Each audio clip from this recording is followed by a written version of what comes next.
You have to schedule your time.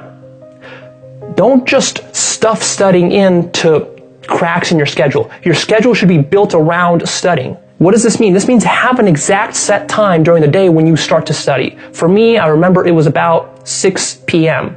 I would always say to myself, okay, 6 p.m., I get back from school, I rest a little bit, and then at 6 p.m., that's my study time. It starts.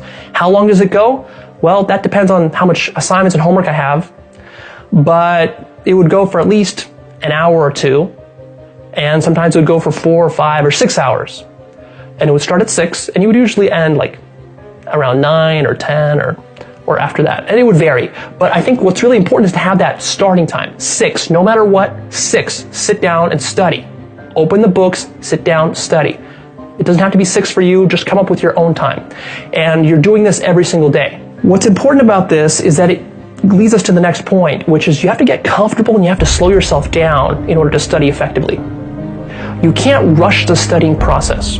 And one of the secrets that I use is simply brute force, right? A lot of the issues as a student that I dealt with, the things that I couldn't understand, I just brute forced them through repetition. And this repetition can take time.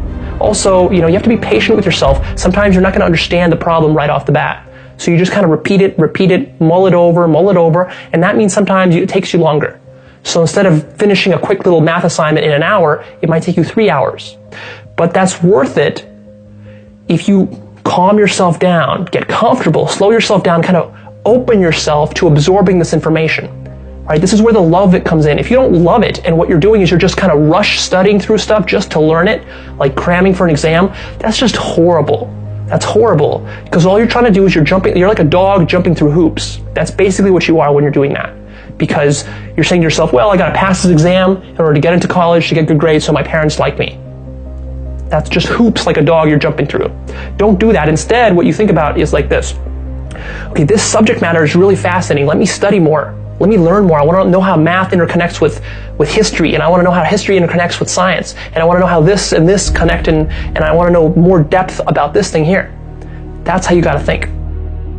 I don't think there's any magic in being successful. And I'm not talking about making $1 million or $1 billion. I'm just talking about being successful. I'm talking about being successful in what you guys do at work. I don't think there's any magic. You got to work hard. Yeah. You got to respect the people around you, and you just got to go. I've never met a successful person that doesn't work hard. There are 2 rules that I always adhere to, and that is to work hard and be brave. And I think the essence of hard work is one that's pretty straightforward, is that you'll never be the best looking, you'll never be the tallest, most talented, most capable, you'll never have the most money.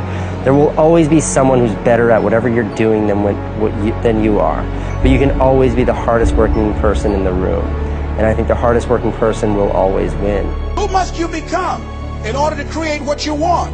What has to change about you? What is it that you're doing right now that would be a liability for you? As you begin to look toward the future and take inventory of yourself, what is it about you right now that you've got to leave this behind because this no longer fits? Looking at where you want to go and the kind of person that you must become, the kind of standards that you have for you. What is it that you must do differently? Your mind of all distractions. I used to hold the record for the fastest to memorize a deck of cards in the United States. And sometimes before I would memorize a deck of cards, my brain would be worried about things in my life or things that were going on. So what I would do to clear my mind of all distractions is I would close my eyes and I would visualize those scenarios the way that I wish they were or the way that I hope they would be one day. And then I would open my eyes, I would be relieved of that stress, and then I would memorize a deck of cards.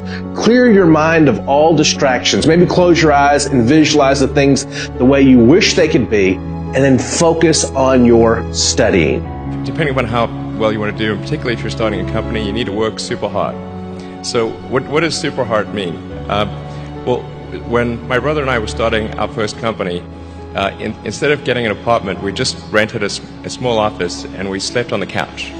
And we showered at the YMCA, and we're so hot up we had just one computer, so the website was up during the day, and I was coding at night, 7 days a week, all the time. And I sort of briefly had a girlfriend in that period, and in order to be with me, she had to sleep in the office. So work hard, like, I mean, every waking hour. That's the thing I would say, particularly if you're starting a company. And I mean, if you do simple math, you say like, okay, if somebody else is working 50 hours and you're working 100, you'll get twice as much done in the course of a year as the other company. If you want to learn something faster, you must first and foremost know the connection between what you want to learn and your dream life, your real lifestyle that you want to have. I tell people all the time, like, don't just come up with things you want to learn, because guess what? We want to learn everything. By human build, we are curious animals. We're deathly curious. I mean, we are literally the curiosity killed the cat sort of society right now. Everyone wants to learn 50 new things immediately, but no one ever learns anything. Why? Because it's not real for them. It's a transient desire. If you want to become a great learner, it has to be attached to a dream life of yours. A true lifestyle that you see for yourself.